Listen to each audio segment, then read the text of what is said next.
2:15 in the morning. The destroyer, USS Mason, was cutting through the narrow transit lanes of the Strait of Hormuz. The ship was at a modified condition of readiness, but the radar operator in the Combat Information Center was seeing a ghost that should not have existed. Within 12 minutes, the most advanced surface combatant in the United States Navy would be under foreign control. For the first time in over half a century, the air was heavy with the smell of salt and the oily exhaust of passing tankers. The Persian Gulf was a sheet of black glass, reflecting nothing but the dim red lights of the bridge. The destroyer, DDG-87, was maintaining a steady speed of 20 knots, escorting a civilian fuel carrier through the high-traffic corridor. To the casual observer, the radar screen showed only the massive signature of the tanker, a vessel nearly 1,000 feet long. However, tucked into the radar shadow of the tanker's stern, 4 Iranian fast boats were running without lights, their fiberglass hulls specifically designed to minimize their electronic signature. These were not the standard small craft of the regular Navy. They belonged to the specialized boarding units of the Iranian Revolutionary Guard Corps. At coordinates 26 degrees 40 minutes north, 55 degrees 25 minutes east, the Iranian fast boats broke away from the tanker. They accelerated instantly to 45 knots, closing the 500-yard gap between the civilian vessel and the American destroyer in less than 40 seconds. On the bridge of the USS Mason, the lookouts had only moments to react before the first grappling hooks were launched from the deck of the fast boats. The hooks, propelled by compressed air, caught the lifeline railings of the destroyer with a series of sharp metallic clangs that were lost in the roar of the engines. The boarders were equipped with specialized telescopic ladders and carbon fiber climbing gear. 12 commandos from the first Iranian boat reached the deck near the aft vertical launch system before the ship's security team could even clear their holsters. The boarders carried AK-47 rifles and carried high-intensity flash grenades designed to disorient the crew in the narrow, echoing passageways of the ship.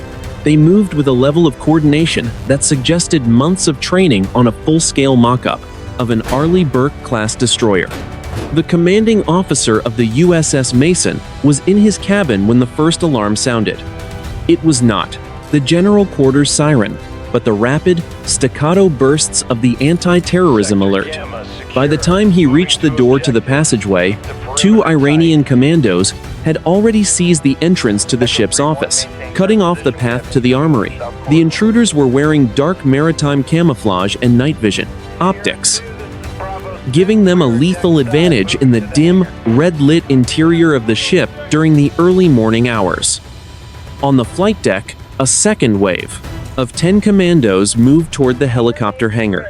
They utilized portable electronic jamming devices to disrupt the internal handheld radios used by the ship's security force. For 3 critical minutes, the bridge lost contact with the aft portion of the ship. The tactical action officer in the Combat Information Center attempted to initiate a lockdown of the electronic systems, but the boarders reached the primary server room on the second deck before the software overrides could be completed. By 2:25 in the morning, the Iranian force had established a perimeter around the bridge and the engine room. They did not attempt to kill the American sailors, instead using overwhelming numbers and the threat of automatic weapons to force the crew into the mess, decks, and berthing areas. The speed of the assault had been surgical. The attackers had exploited the destroyer's proximity to civilian traffic and the rules of engagement that prevented the ship from firing on unidentified small craft in a crowded shipping lane.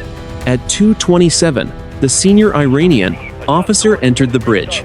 He ordered the helmsman to step away from the controls and directed the ship to turn 10 degrees to starboard, heading toward the Iranian coastline. The USS Mason, a vessel representing $2 billion of American military technology and carrying 96 Mark 41 vertical launch cells, was now being steered by a foreign power. The silence that followed the initial struggle was absolute, broken only by the hum of the ship's turbines and the distant sound of the sea. The first phase of the crisis was complete.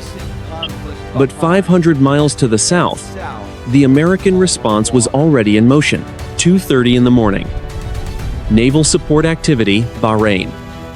The headquarters of United States Naval Forces Central Command was a windowless environment of cold, recycled air and the low-frequency hum of high-powered servers.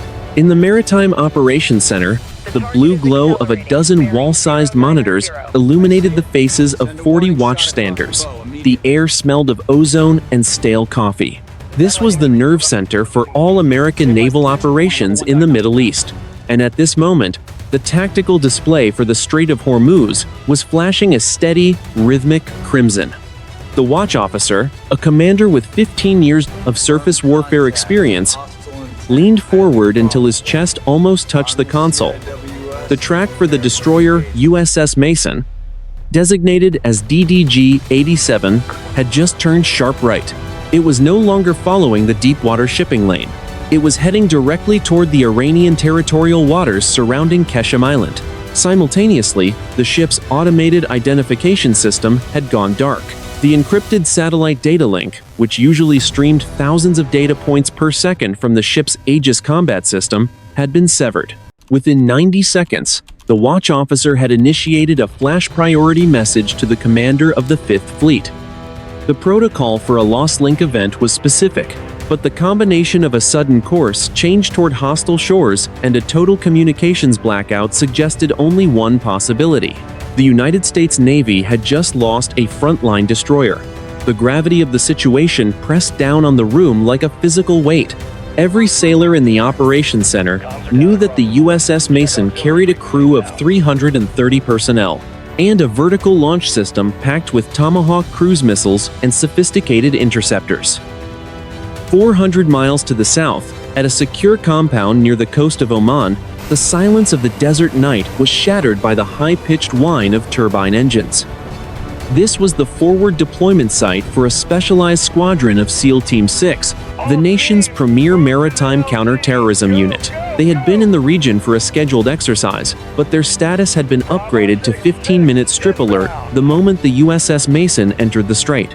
The command to launch came through an encrypted burst transmission at 2:36 in the morning. The assault force consisted of 24 operators divided into two 12-man elements. These men were the elite of the naval special warfare community, trained specifically for the most dangerous mission in the maritime manual, a Level 4 opposed boarding. In this scenario, the target vessel is not only occupied by a hostile force, but is actively resisting. The operators moved with a practiced, lethal economy of motion, checking their night vision optics and chambering rounds into their suppressed .416 rifles.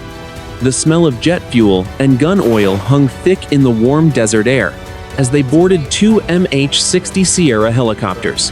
Inside the briefing room of the Special Operations Command element, the tactical plan was finalized in under 6 minutes. The mission was designated Operation Restored Shield. The objective was absolute: retake the USS Mason, neutralize all hostile forces on board, and ensure the safety of the American crew.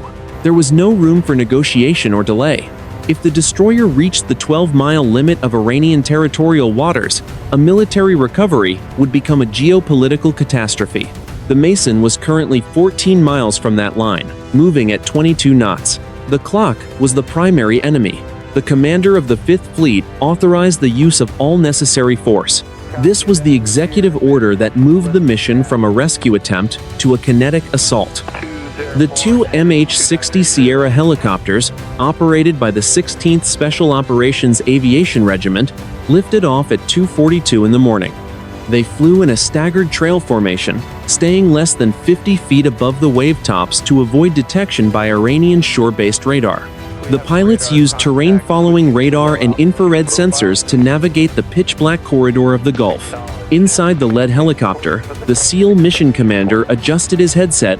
He could hear the steady breathing of his men over the internal comms.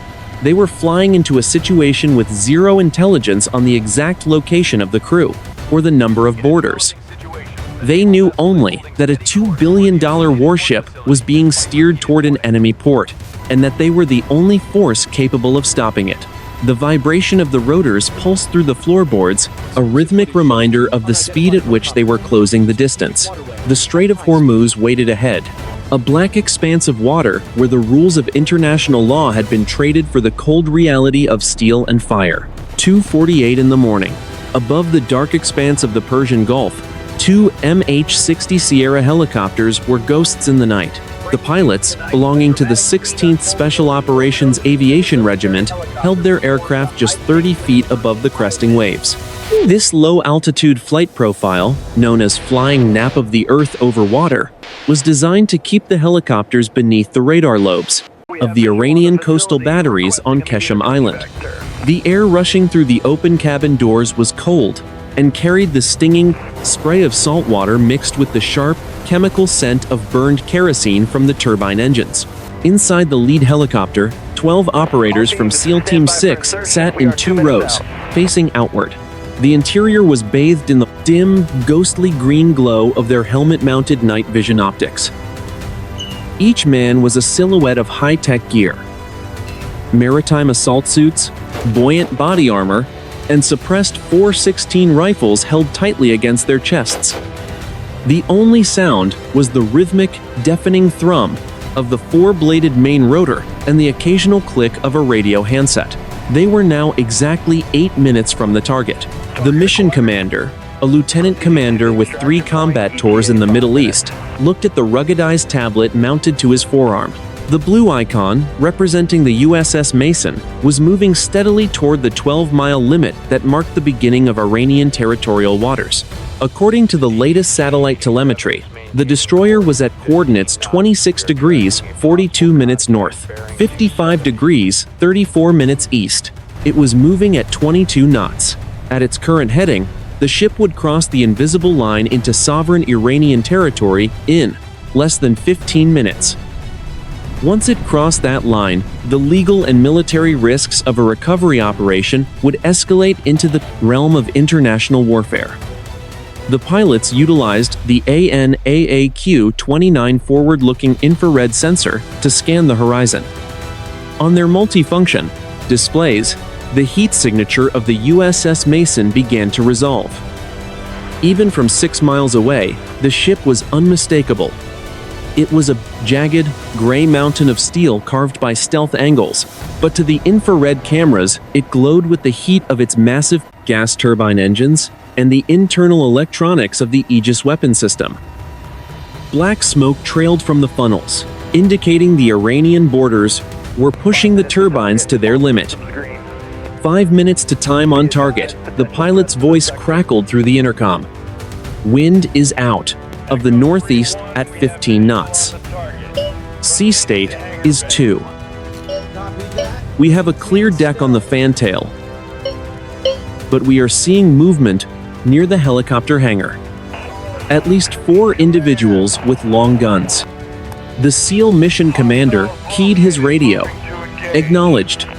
Lead Bird will take the fantail for the primary fast rope insertion. Second Bird will provide overwatch with the M240 machine guns and prepare to insert the secondary element on the forecastle if the rear deck is fouled. Rules of engagement are weapons-free on any identified hostile intent. Do not damage the ship's primary sensors. We need this vessel capable of defending itself the moment we take the bridge. The operators checked their gear one last time.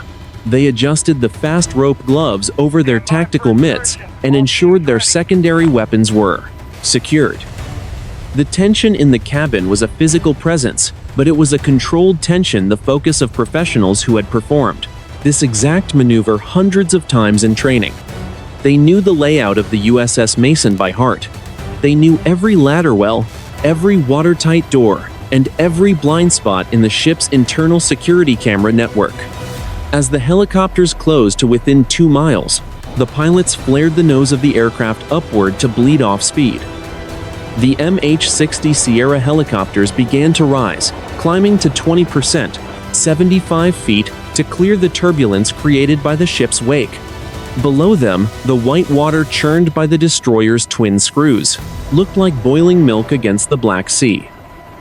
The massive gray hull of the USS Mason now loomed directly ahead. a $2 billion fortress that had been turned into a prison for its own crew. The second helicopter veered off to the port side, its side-mounted machine guns tracking the upper decks of the destroyer. The lead helicopter hovered directly over the flight deck at the rear of the ship. The downwash from the rotors slammed into the deck, sending loose debris flying into the dark. The crew chief kicked thick, braided fast ropes out of the doors. They tumbled down, hitting the non-skid surface of the flight deck with a heavy thud. "Go, go, go," the commander ordered. The first SEAL operator gripped the rope and disappeared into the darkness, sliding down toward the pod. Steel deck of the captive warship. The long reach was over. The battle for the USS Mason was about to begin on the very steel that was built to defend the American interest. The air was no longer just salt and exhaust. It was now charged with the static electricity of an imminent collision. 2:45 in the morning. The fantail of the USS Mason was a chaotic vortex of air and sound. The downwash from the MH-60 Sierra helicopter slammed into the non-skid surface of the flight deck, kicking up a blinding mist of salt spray and residual jet exhaust. Within 3 seconds of the ropes hitting the deck, the first 4 SEAL operators were on the ground, their boots striking the steel with a heavy, metallic thud.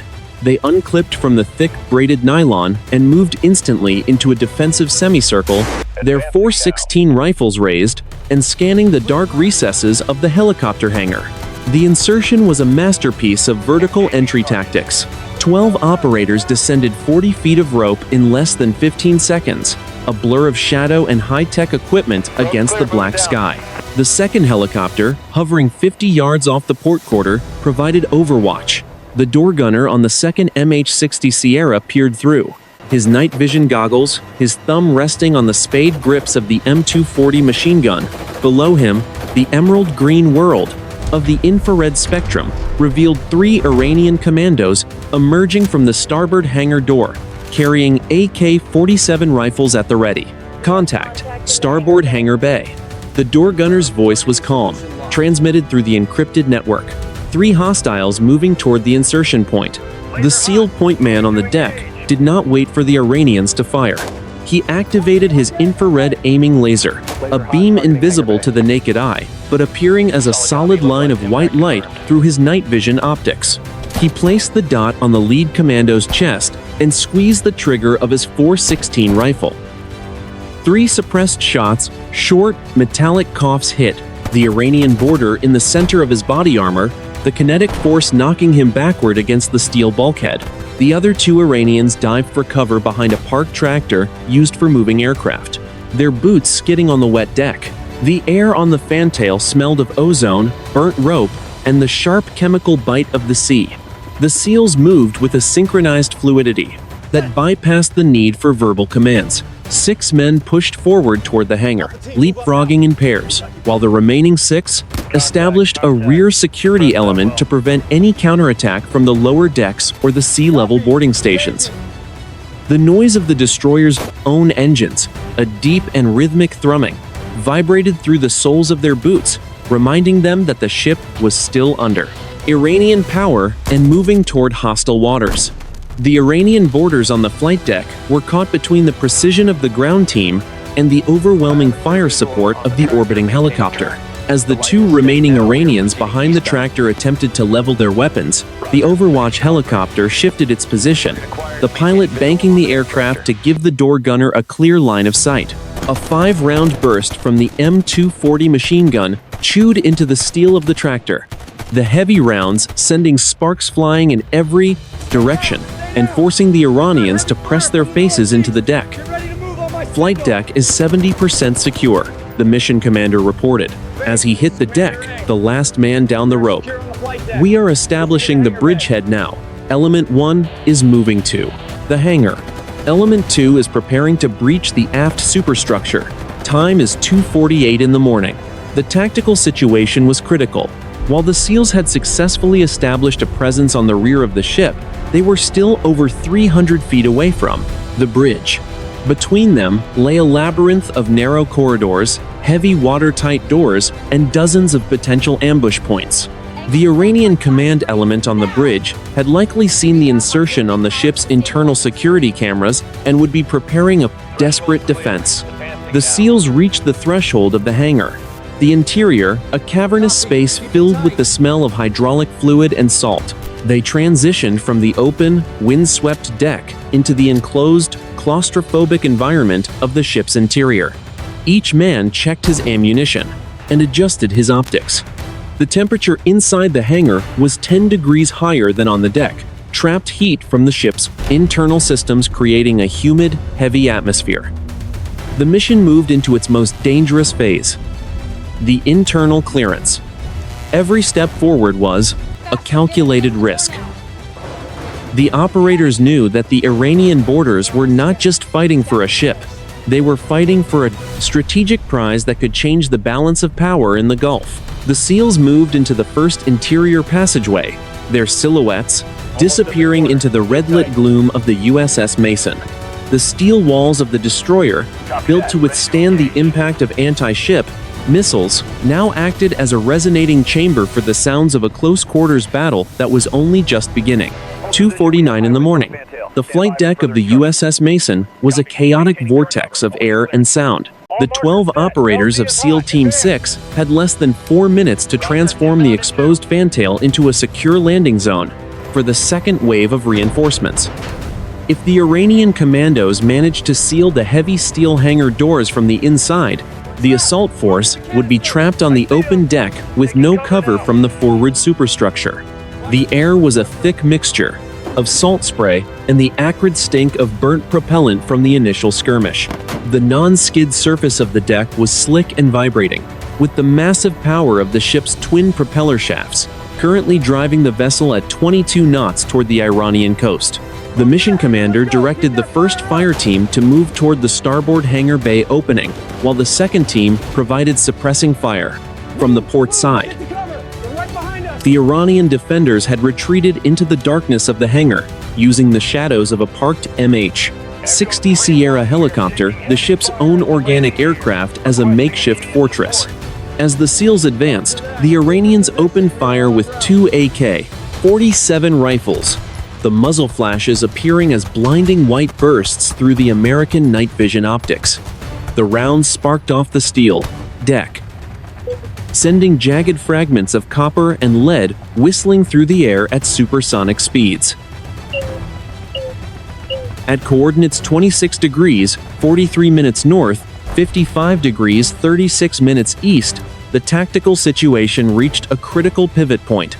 The lead SEAL operator deployed a flashbang grenade, the device exploding with a pressure of 7 million candelas and 170 decibels inside the enclosed hangar. The blast wave rattled the bulkheads and momentarily stunned the 3 Iranian boarders hiding behind the helicopter's landing gear. Seizing the window of opportunity, the American assault team surged forward, their 4.16 rifles shouldered and firing in rhythmic 3-round bursts. The engagement inside the hangar was over in exactly 11 seconds. 2 Iranian commandos were neutralized instantly, while the third was disarmed and pinned against the bulkhead. The SEALs moved with surgical efficiency, checking the corners of the cavernous space and securing the heavy hydraulic door controls. The smell of burnt electronics and hot oil filled the hangar as the team established a defensive perimeter. They had successfully secured the rear third of the ship, creating a stable platform for the second helicopter to orbit and provide continuous surveillance of the upper decks. With the hangar secured, the mission commander signaled the orbiting MH-60 Sierra to transition from overwatch to a secondary insertion. The helicopter banked hard to port, its rotors screaming as it stabilized 10 feet above the forward missile deck, also known as the forecastle. This maneuver was designed to split the Iranian attention and force them to defend 2 fronts simultaneously. The tactical action officer back at the headquarters in Bahrain watched the live infrared feed, noting that the USS Mason was now only 9 miles from the Iranian territorial limit. The window for a total recovery was closing at a rate of 1 mile every 3 minutes. The SEALs inside the hangar began the process of clearing the skin of the ship. This involved securing all external hatches leading into the primary passageways of the superstructure. They utilized specialized magnetic sensors to detect movement on the other side of the watertight doors before breaching. Each operator checked his ammunition count, ensuring they were prepared for the high-intensity, close-quarters battle that would take place in the narrow hulls of the destroyer. The temperature inside the ship was rising as the ventilation systems began to struggle under the strain of the combat lockdown. By 2:55 in the morning, the flight deck was officially declared a secure landing zone. The Iranian forces on the bridge were now effectively cut off from any escape via the sea-level boarding stations at the stern. The initial results of the assault were transmitted to the 5th Fleet Commander. 3 enemy combatants neutralized, 1 captured, and 0 American casualties. However, the most difficult terrain lay ahead: the 5 decks of vertical steel that led to the bridge and the Combat Information Center. Copy that, moving. The SEALs reorganized into 2 6-man elements, their boots clicking on the metal gratings as they prepared to enter the heart of the ship. The interior of the USS Mason was a labyrinth of red-lit corridors, designed for survivability in war, but now serving as a defensive maze for the intruders. The SEALs knew that every blind corner could hide an insurgent with a grenade or a rifle. They adjusted their optics for the low-light environment and began the slow, methodical ascent.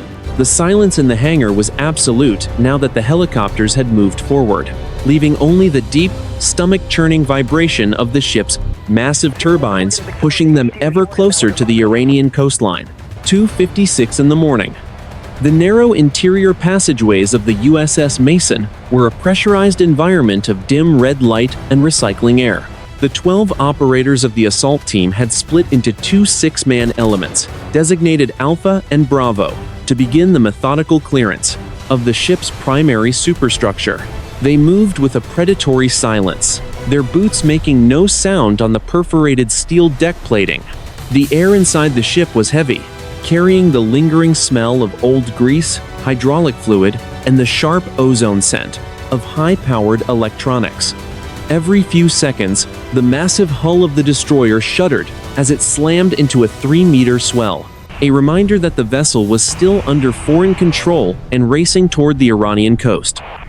The internal geometry of an Arleigh Burke-class destroyer is a nightmare for an attacking force. The corridors, known as P-ways, are barely wide enough for 2 men to pass, side by side, and the decks are separated by steep, narrow ladder wells. Each threshold is guarded by a raised steel frame called a knee knocker, designed to maintain the ship's structural integrity, but serving here as a constant tripping hazard in the dark. Element Alpha moved along port side, their .416 rifles angled toward the ceiling as they navigated the tight corners. They used thermal imaging binoculars to peer through the darkness, looking for the heat signatures of Iranian boarders waiting in ambush. At 2:58 in the morning, Element Alpha reached the junction of the forward galley and the primary crew berthing area. The point man signaled a halt.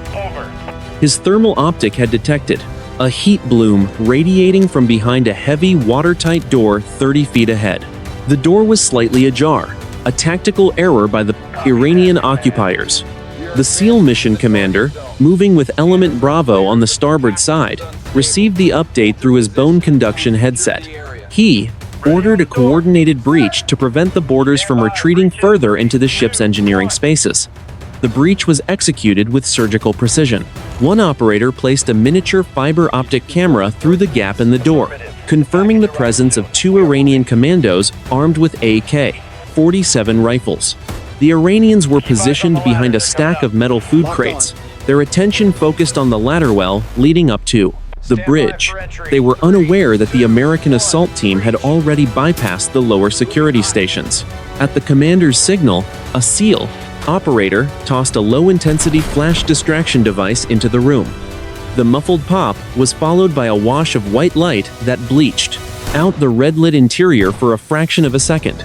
The 2 SEALs at the front of the stack surged through the doorway, They fired 4 suppressed rounds in under 2 seconds.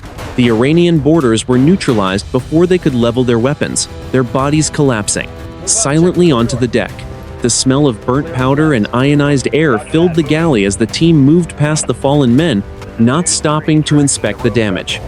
Their objective was the bridge, and every second spent in a static position increased the risk of the Iranians executing the American bridge crew or scuttling the ship's sensitive computer systems. Meanwhile, Element Bravo had reached the central tactical compartment just below the Combat Information Center. They encountered a barricade made of reinforced equipment lockers and heavy cables. This was a deliberate defensive position. A burst of automatic fire from an Iranian light machine gun chewed into the bulkhead next to the lead seal, the heavy rounds punching jagged holes through the aluminum cladding and sending white-hot sparks dancing across the deck. The seals dropped into a low crouch, returning fire with controlled bursts to pin the defenders down, while a second pair of operators prepared a fragmentation grenade. The tactical situation was becoming increasingly kinetic as the Iranians realized the ship was being retaken deck by deck. The noise of the firefight echoed through the steel halls, a rhythmic clatter of metal on metal that drowned out the hum of the ventilation fans. Despite the resistance, the American operators maintained a steady rate of advance, moving at a speed of roughly 10 meters per minute. They were now exactly 2 decks below the bridge.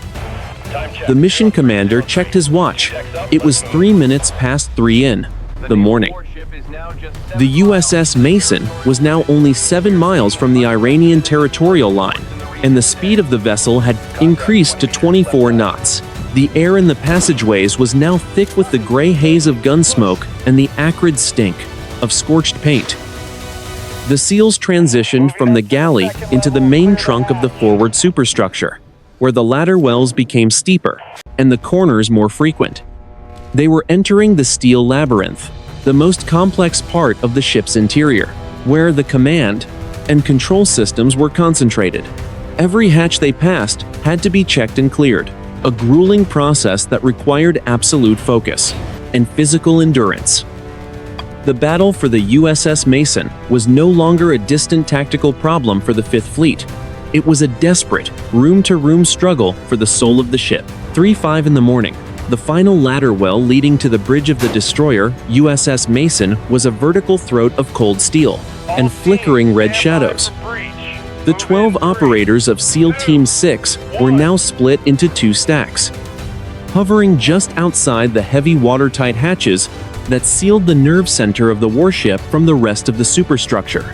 The air was thick with the suffocating smell of ozone, sweat, and the acrid metallic tang of gun smoke that had drifted up from the lower decks.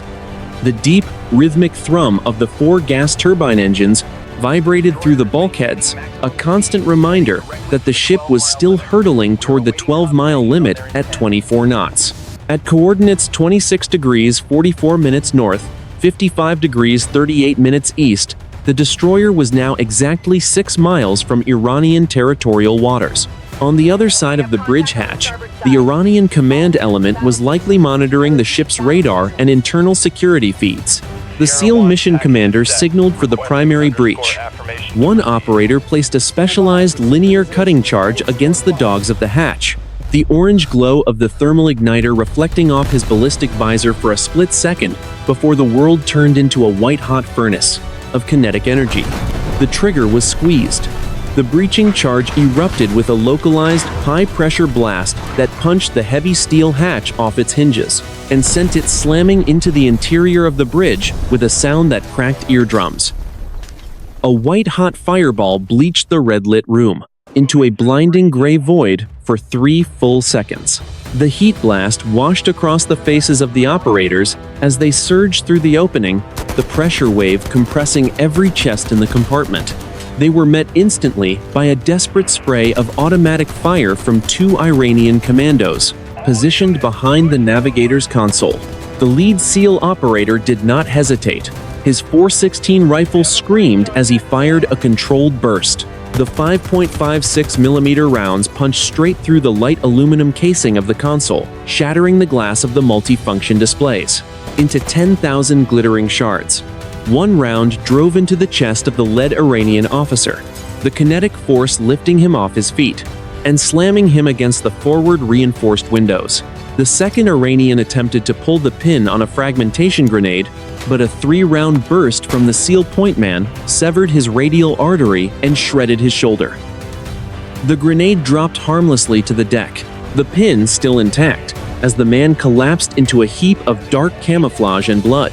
The bridge erupted in a final, frantic scramble of movement. The third Iranian boarder, who had been holding a pistol to the head of the American helmsman, was struck by a single high-precision shot from the secondary stack entering through the portside hatch. The round entered his temple, and he fell straight down, his body hitting the deck with a heavy, wet thud. The American helmsman, a 22-year-old petty officer, dove for the deck as the SEALs moved through the room, kicking weapons away from the fallen and pinning the remaining 2 Iranians to the floor.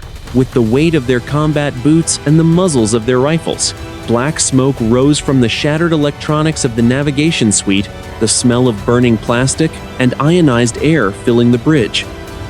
The sound of metal tearing and the groaning of the ship's frame as it turned hard to port was the only noise that remained. The bridge went into a state of dead silence for exactly 4 seconds. Before the mission commander's voice broke the tension over the radio, he reported the bridge secure and the Iranian command element neutralized. The firefight had lasted exactly 14 seconds, but it had saved the USS Mason from a decade of geopolitical fallout. The mission commander grabbed the shoulder of the American helmsman and pulled him to his feet.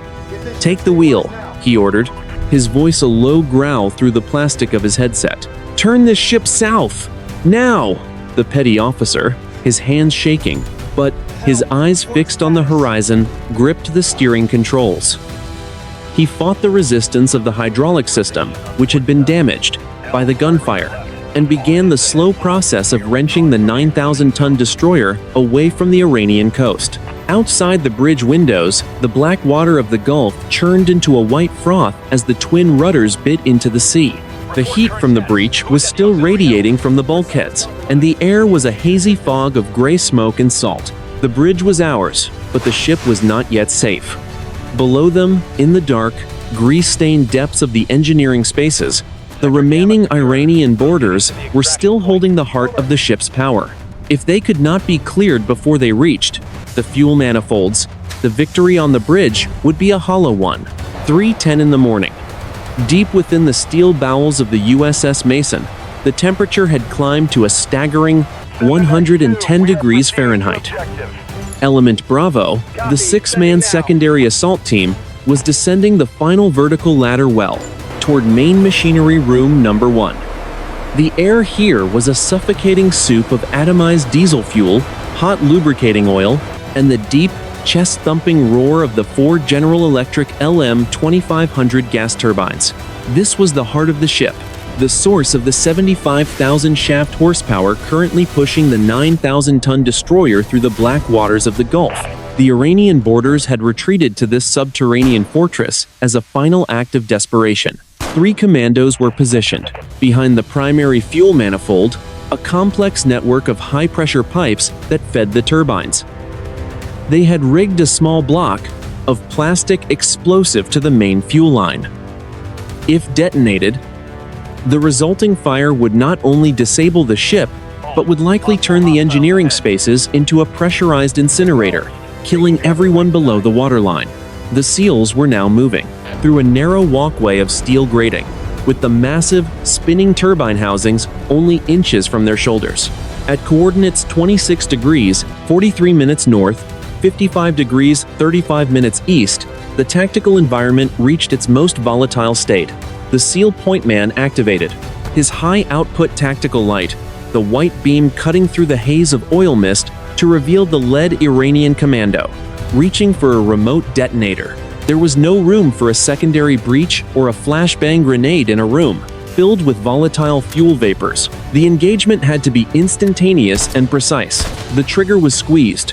3 suppressed rounds from the lead .416 rifle shrieked through the humid air, the supersonic projectiles cutting through the oily mist like needles of light. The first round punched straight through the Iranian's hand, shattering the plastic casing of the detonator before it could be triggered.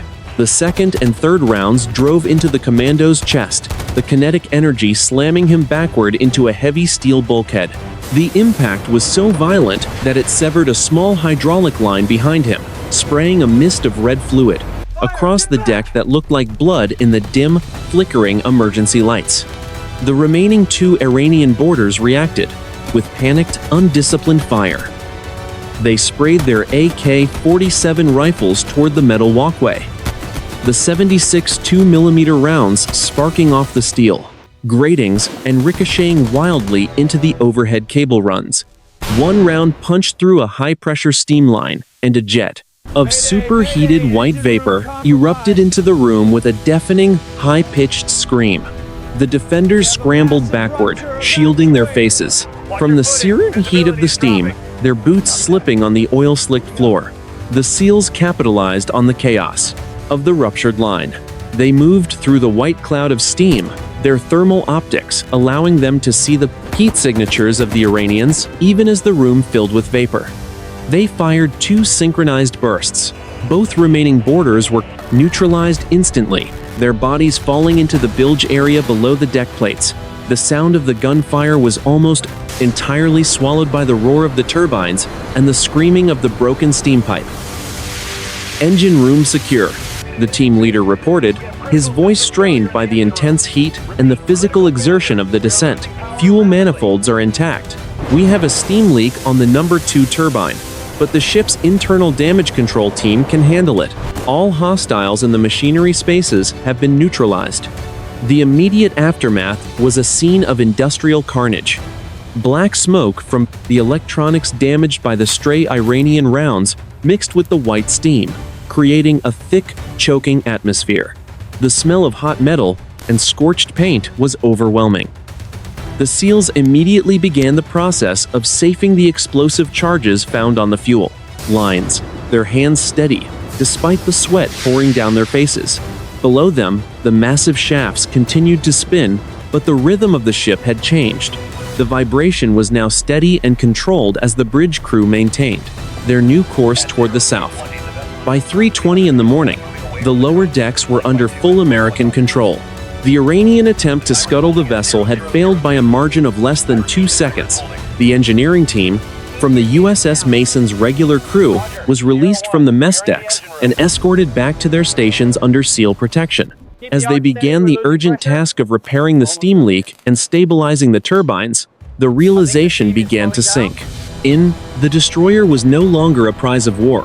It was once again a sovereign platform of the United States Navy, scarred but functional, and moving away from the shadow of the Iranian coast. 3:45 in the morning. The Strait of Hormuz. The destroyer, USS Mason, was now moving at 28 knots, putting maximum distance between its jagged gray hull and the Iranian coastline. The question of the ship's survival had been answered by the precision of SEAL Team 6, but the cost of the 1-hour engagement was now being tallied under the dim red battle lights of the primary medical station. The air on the bridge was a thick, cooling haze of gray smoke and the sharp, metallic tang of spent brass shell casings that covered the deck like a layer of gold. By 4 in the morning, the commanding officer of the USS Mason had officially resumed command of his vessel. The internal communication systems, though damaged by the Iranian jamming equipment and the subsequent firefight, were slowly being restored by the ship's technicians. The final casualty report was professional and direct. 12 Iranian commandos neutralized, 8 captured, and held under guard in the helicopter hangar, and 0 American fatalities. 4 United States Navy sailors had suffered minor injuries during the initial boarding, and 2 SEAL operators had sustained non-life-threatening wounds from ricochets in the engineering spaces. The physical damage to the ship was significant but not terminal. The navigation suite on the bridge would require a total overhaul at the shipyard in Bahrain, and the steam leak in the number 2 engine room had been temporarily patched with high-pressure clamps. Despite these scars, the Aegis combat system, the brain of the destroyer's defensive capability, remained fully operational. At coordinates 26 degrees 12 minutes north, 55 degrees 10 minutes east, the USS Mason turned its ANSPY-6 radar back to full power, sweeping the horizon for any retaliatory air or surface threats. 6 miles to the south, the shadow of a much larger vessel appeared on the horizon. It was the USS Gerald R. Ford, the world's most advanced aircraft carrier, arriving with its full escort of cruisers and destroyers. The sight of the carrier's massive silhouette provided a definitive end to the Iranian provocation. 2 Fa-18 Super Hornet fighters roared overhead at 5,000 feet, their afterburners twin points of orange light against the fading stars. They were a loud, kinetic reminder of the American air power that now stood ready to defend the Mason. At 4:30 in the morning, a symbolic but vital act took place. On the aft signal bridge, a fresh American flag was raised, its stars and stripes catching the first faint light of the pre-dawn sky. The sailors of the Mason, many of whom had spent the last 2 hours in a state of captive uncertainty, returned to their watch stations with a grim, quiet professionalism. The decks were scrubbed of blood and oil, the spent casings were collected, and the ship's daily routine began to overwrite the chaos of the night. Operation Restored Shield was a tactical success that would be studied at the Naval War College for years to come. It proved that even when a multi-billion-dollar platform is compromised, the discipline of the American sailor and the lethal precision of Special Operations Forces can reclaim the advantage. The USS Mason had been lost for exactly 12 minutes, but it had been retaken in under an hour. The geopolitical message was clear. The United States Navy would not allow its sovereignty to be challenged in the vital arteries of global trade. As the sun began to rise over the jagged mountains of Oman, the USS Mason took its place in the center of the carrier strike group. The salt spray of the Gulf washed over the scorched bulkheads of the bridge, cleaning away the soot of the breach. The destroyer was no longer a victim. It was once again a hunter. The mission of protecting the free flow of commerce continued, and the Mason moved forward into the new day, its engines humming with a power that had been tested, challenged, and ultimately restored.